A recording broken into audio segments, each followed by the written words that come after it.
विशाल गवळी 4 महिन्यांपूर्वी एका अल्पवयीन मुलीचं अपहरण करून तिच्यावर लैंगिक अत्याचार करून निर्घृणपणे हत्या करणाऱ्या या नराधम विशालनं तुरुंगातच गळफास घेत स्वतःचं आयुष्य संपवलं। आरोपीनं पहाटेच तुरुंगातल्या शौचालयात टॉवेलने गळफास घेतला असल्याचं सांगण्यात येतंय। या प्रकरणाची सुनावणी सुरू असतानाच आरोपीनं अशा प्रकारे आत्महत्या केल्यानं एकच खळबळ निर्माण झाली आहे। त्यातच विशाल गवळीच्या वकिलांनी मात्र या घटनेवर संशय निर्माण केलाय। मला 100% संशय आहे विशालला पोलीस यंत्रणेनेच मारलंय, असा गंभीर आरोप वकील संजय धनके यांनी केलाय। बहिणीने मला कॉल केला होता, कारण 7:30-7च्या आसपास कॉल केला। त्यांनी सांगितलं असं असं झालेलं आहे। मग त्याच्यानंतर मी माहिती घेतली थोडी, तर मला कळालं सकाळी बाथरूमला काढतात सगळ्या कायद्यांना बाहेर, त्यावेळेस त्यांनी काहीतरी केलेलं आहे। मग टॉवेल गळ्याला बांधून आत्महत्या केली असं सांगितलं जातं।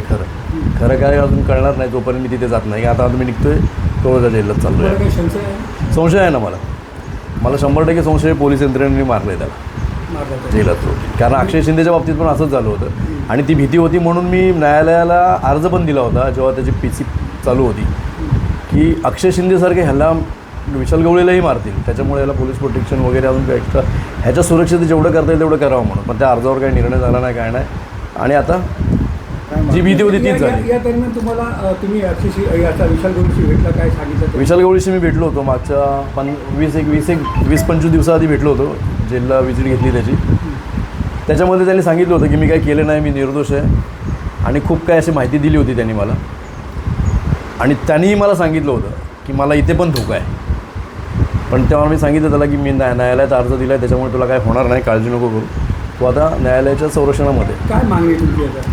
मागणी आहे सर माझी, आता मी तिथे गेल्यानंतर मी बघेन काय झालं आहे काय नाही एक्झॅक्ट, आणि त्याच्यानंतर मग जे ह्याला सर्वस्वी जबाबदार जेल अथॉरिटीज आहे। विशाल गवळी आत्महत्येप्रकरणी पीडित मुलीच्या वडिलांनी सरकार आणि प्रशासनाचे आभार मानलेत। मात्र त्याच सोबत विशाल गवळीच्या 2 तडीपार भावांवर सुद्धा गंभीर आरोप केलेत। परिसरात त्यांची सुद्धा दहशत असून त्यांच्यावर कठोर कारवाई करावी अशी मागणी पीडितेच्या वडिलांनी केली आहे। तुम्ही काय सांगता, तुमची काय?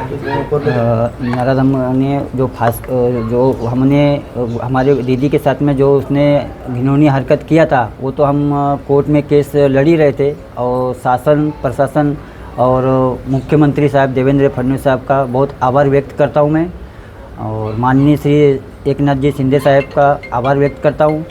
वैसे हमारे श्री श्रीकांत शिंदे खासदार साहब और परिवहन मंडल 3 के अतुल झंडे साहब की टीम और ACP घेटे साहब और कोलसेवाड़ी पुलिस स्टेशन गणेश नायदे, इन्होंने बहुत हमको सहकार किया, बहुत सपोर्ट किया और प्रशासन ने बहुत अच्छा काम किया। और ये इसको जो हुआ है इसके साथ में ऐसे ही और किसी की बेटी और किसी की लड़की हर एक, और ये सब भगवान का सब इसको दंड है, बाकी और किसी का दोषी नहीं, सब भगवान का दंडित है।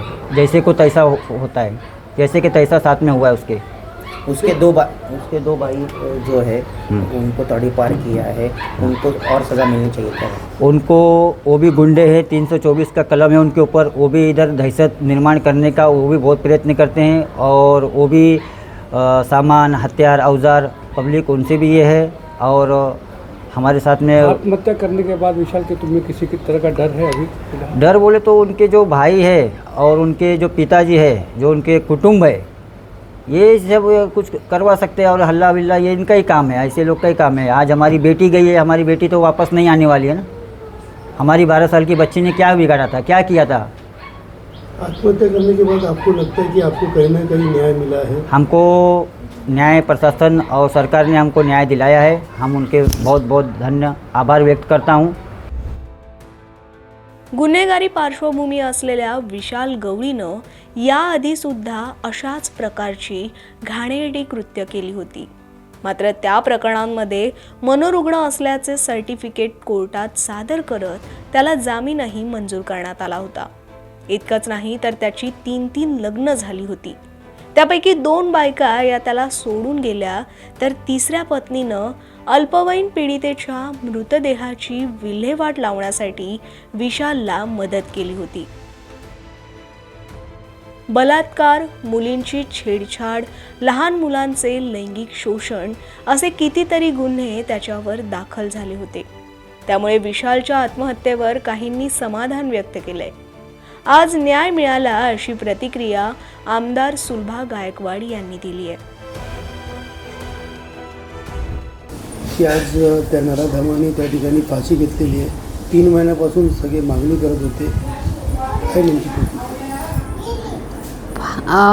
3 महिन्यापासून जे लोकांनी बॅनर लावले होते की याला फाशी द्या, याला फाशी द्या, म्हणून देवेन भाऊने आम्हाला सांगितलं होतं की जास्तीत जास्त फास्टॅगवर ही केस नेणार आणि 3 महिन्यात त्याला 3-4 महिन्यात आम्ही त्याला फाशी देणार.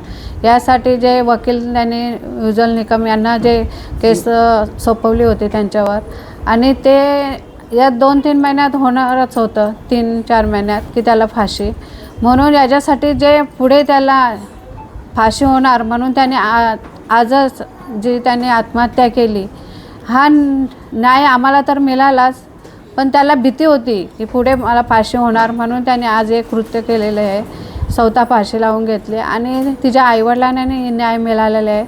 आणि अशी ही पुढे घटना घडू नये यासाठी म्हणजे कोर्टाने जे त्याला फाशी दिली असती, पण त्याने स्वतः हे केलं, ते जाऊ दे, चांगलंच झालं. आणि तिच्या आईवडिलांना न्याय मिळाला, बस. हो, बसलं असतं नक्की, कारण हे असे कितीतरी गुन्हे घडत आहेत. तर हे असे जर फाशीची शिक्षा दिली असती तर कुठेतरी त्यांना आळा बसला असता. तर विशाल गवळीच्या आत्महत्येनं आम्ही समाधानी नाही असे माजी नगरसेवक महेश गायकवाड यांनी म्हटले. 3 महिन्याच्या आत नराधमाला भर चौकात फाशी दिली असती तर अशा इतर गुन्हेगारांनाही चाप बसला असता, असंही महेश गायकवाड यांनी म्हटलंय. खरं तर ज्या पद्धतीने त्या मुलीचं अतिशय अत्याचार करून निर्घृणपणे त्याने हत्या केली, त्या नराधमाने फाशी घेतली असं कळतंय. पण मला वाटतं की ह्याच्यामध्ये आमचं कोणत्याही प्रकारचं समाधान झालेलं नाही. जर त्याला शासनाने ज्या पद्धतीने त्या मुलीवरती अत्याचार झाले तशाच पद्धतीने जर त्याला क्रूरपणे त्याला 3 महिन्याच्या आत त्याच्यावरती ट्रायलवर घेऊन त्याला जर भर चौकात जर फाशी दिली असती तर खरोखर समाधान पण झालं असतं. आणि गुन्हेगारी पार्श्वभूमी असलेले जे असे नराधम आहेत त्यांनी असं कृत्य करताना त्यांना धाक बसला असता. त्यामुळे कुठेतरी विशाल गवळीने आत्महत्या जी केली आहे त्या गोष्टीला घेऊन आमच्यामध्ये कोणत्याही प्रकारचा आनंद नाही. शिवसेना शिंदे गटाचे आमदार विश्वनाथ भोईर यांनीही विशाल गवळीला कायद्यानं फाशी झाली असती तर असे कृत्य करणाऱ्यांना अद्दल घडली असती असं म्हटलंय. ते कल्याणपूर येथील ज्या चिमुरडीवरती हा प्रसंग ओढवला होता तो विशाल गवळी, आज त्यांनी त्याचं जीवन संपवलेलं आहे.